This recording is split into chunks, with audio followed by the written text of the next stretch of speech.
हमारी धनबाद जिले के गोविंदपुर प्रखंड के सहाराज पंचायत के रामपुर पहाड़पुर की पावन धरती पर जेबी गैसेस के सभी सदस्यों तथा यहाँ आए सभी लोगों को जोहार करती हूँ।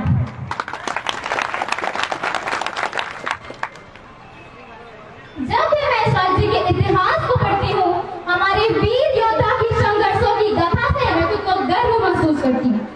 दूसरी ओर झारखंड राज्य 15 नवंबर 2000 के अस्तित्व में आने के बाद से लेकर 2023 तक के इतिहास को पढ़ती हूँ तो मेरा दिल इस राज्य की पीड़ा को देखकर बिलक बिलक कर रोता है। भारत का सबसे अधिक खनिज उत्पादन करने वाला राज्य हमारा झारखंड गरीबी में दूसरा नंबर पर क्यों है? हमारा राज्य पूरे देश को लोहा, तांबा, यूरेनियम, बॉक्साइट, ग्रेफाइट, कोयला तथा सबसे उच्च कोटि के मास्कोपाइट अभ्रक देता है, जिनकी मांग आज पूरे देश में ही नहीं बल्कि पूरे विश्व में। फिर भी हमारा राज्य गरीबी में दूसरा नंबर पर क्यों? मैं बताती हूँ। इसका सबसे बड़ा और सबसे मुख्य कारण है तो वो है इस राज्य की शासन व्यवस्था गलत लोगों के हाथ में होना। भारत का शायद ही कोई ऐसा राज्य होगा जहां 11 बार सरकार बदली, 3 बार राष्ट्रपति शासन लागू हुआ, 6 बार अलग अलग मुख्यमंत्री बने। और एक आश्चर्य की बात बता दूं मैं आप सबको कि हमारे राज्य में एक निर्दलीय मुख्यमंत्री भी बना और वो है सबसे बड़ा घोटालेबाज। जी हाँ, झारखंड का पहला और भारत का तीसरा निर्दलीय मुख्यमंत्री श्री मधु कोड़ा जी।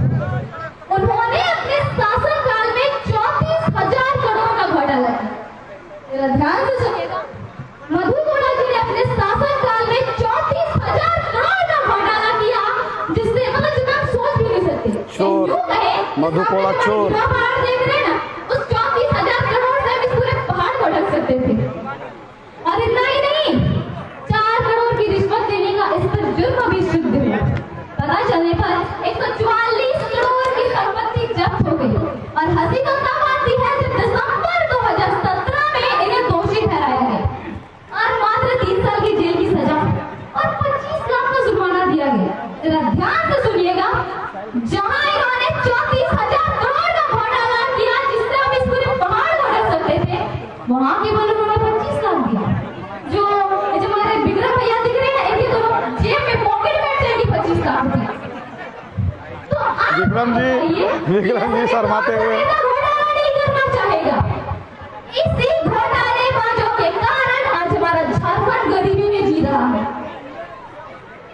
इतना सब कुछ होने के बावजूद मैं आपको बता दूं कि भारत को ईस्ट इंडिया कंपनी ने जितना नहीं लूटा उतना तो झारखंड को झारखंड के गद्दार नेताओं ने लूट लिया।